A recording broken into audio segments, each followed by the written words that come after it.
cuyos efectos perduran hoy. Y digamos las cosas como son. Cuando no hay plata, las deudas es imposible cumplirlas. Y cuando el deudor es el Estado, y el Estado tiene facultades normativas, legislativas, además de ejecutivas, es un deudor todopoderoso frente a un ciudadano indefenso. Básicamente, se puede transformar en un crédito incobrable. El préstamo, cuando usted jubile, se lo van a devolver, así está programado, en 240 cuotas. Recordar estas cosas habría que recordar. No es motivo ni causa para ser atacado o maldecido. Muchos, principalmente la oposición, incluyendo a Belén Matei, dijeron que había que esperar lo que opinaba el Consejo Fiscal Autónomo.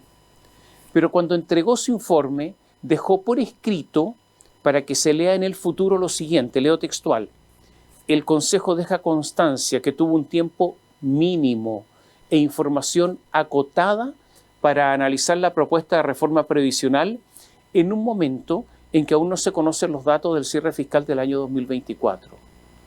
Tiempo mínimo, información acotada. Esto es grotesco. Como ya ocurre con tantas normas, decretos, leyes y cualquier cosa que se le parezca, esta reforma solo incluye a las personas con trabajos formales, no incluye a los que no cotizan, cuya gran mayoría no paga impuestos y muchos de los cuales sí tendrán alguna pensión. Son muchos los que señalan que ante las crecientes dificultades del empleo formal, la informalidad se seguirá extendiendo, ampliándose la brecha entre los que cumplen y los que no, sin que exista sanción contra estos últimos. El Estado va a recibir el total de la cotización que va a administrar desde el primer día.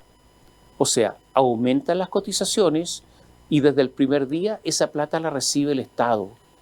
Los trabajadores recibirán solo el tercer año el 0,25% de lo que les corresponde y llegará a recibir el total de lo que a ellos les beneficia en 9 u 11 años. ¿Es esta una razón para sostener que las pensiones para las personas va a subir lentamente en comparación a lo que debería haber ocurrido? Hoy la cotización es de 11,5%, 10% va a las cuentas individuales y 1,5% al Seguro Social de Invalidez y Sobrevivencia. Ahora habrá 7 puntos adicionales. De esos 7, 4,5% en el plazo de 9 u 11 años irán a las cuentas individuales. Otro 1,5% que aporta el empleador irá a un préstamo que usted obligatoriamente deberá entregar al Estado. Y otro 1% que entregará el empleador irá al Seguro Social de Invalidez y Sobrevivencia, que se aportará para compensar las pensiones de las mujeres. Todo esto son cantidades enormes de dinero.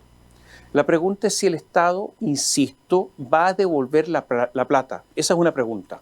Otra pregunta, el Estado es un gran empleador. Hay casi 1 millón de empleados estatales, más los funcionarios de municipios, más los funcionarios de otros servicios. El Estado deberá reajustar, por ejemplo, además, la subvención escolar para pagar la nueva cotización a profesores. ¿Cuánto cuesta al Estado todo esto? ¿Cuánto el Estado debe gastar como Estado empleador? Se calcula que en total cerca de 4.968 millones de dólares cada año cuando la reforma esté en régimen. Y se desglosa así, 3.213 millones de dólares en cotizaciones, más una merma en los ingresos, debido a que habrá reducción de impuestos por el alza de costo de las empresas, por el mayor gasto en personal por las nuevas cotizaciones, bajando las utilidades. Y también bajará obviamente el ahorro y la inversión. También influye la disminución del encaje de las aseguradoras, las obligaciones que tienen hoy las AFP de invertir parte de su propio capital.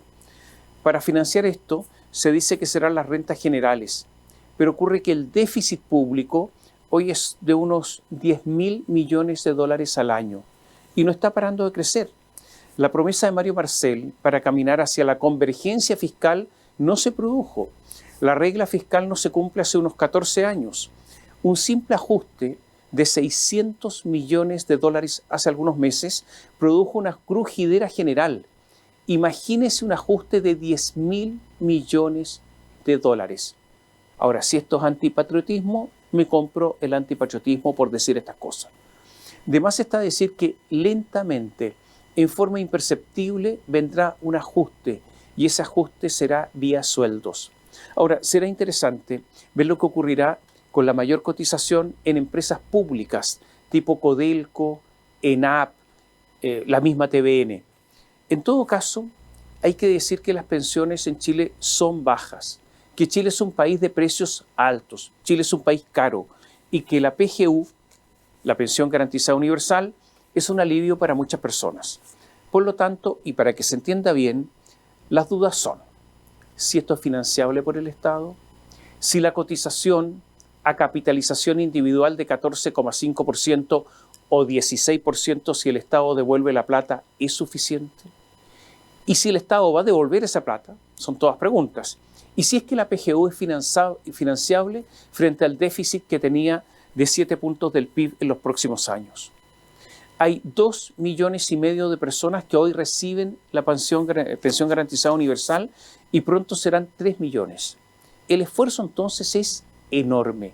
Si Chile no vuelve a crecer al 3 o al 4% anual, habrá déficit. Y ese crecimiento se ve lejano. Hay muchos más puntos en duda, pero ¿para qué agregar más antecedentes? El gobierno ha apostado a la recaudación de la ley de cumplimiento tributario para financiar parte de las pensiones. Han hecho un cálculo y ocurre que la primera prueba de esta ley reprobó. En esa ley, la repatriación de capitales solo produjo un 15,6% de lo que se había presupuestado. Mario Marcel y la directora de presupuestos, Constanza Martínez, han sido muy torpes. Este par nos dicen que no nos preocupemos, que en todo lo demás sí ellos han calculado bien, pero ¿usted les cree? Lo malo es que el presidente del Consejo Fiscal Autónomo, Jorge Rodríguez, dijo que el año 2024, cuando se conozcan las cifras, porque todavía no se conocen las cifras consolidadas, habrá un déficit mayor al proyectado. No se va a cumplir la meta de balance estructural y no se cumple ya lo anunciado. O sea, estaremos sobre el 42% de deuda en relación al PIB y nos acercamos ya a la línea roja del 45%. Todo esto sin contar la deuda de las empresas públicas tipo Codelco, ENAP y Televisión Nacional. Si estas deudas las introdujeran, las agregaran al balance general, como debieran hacerlo,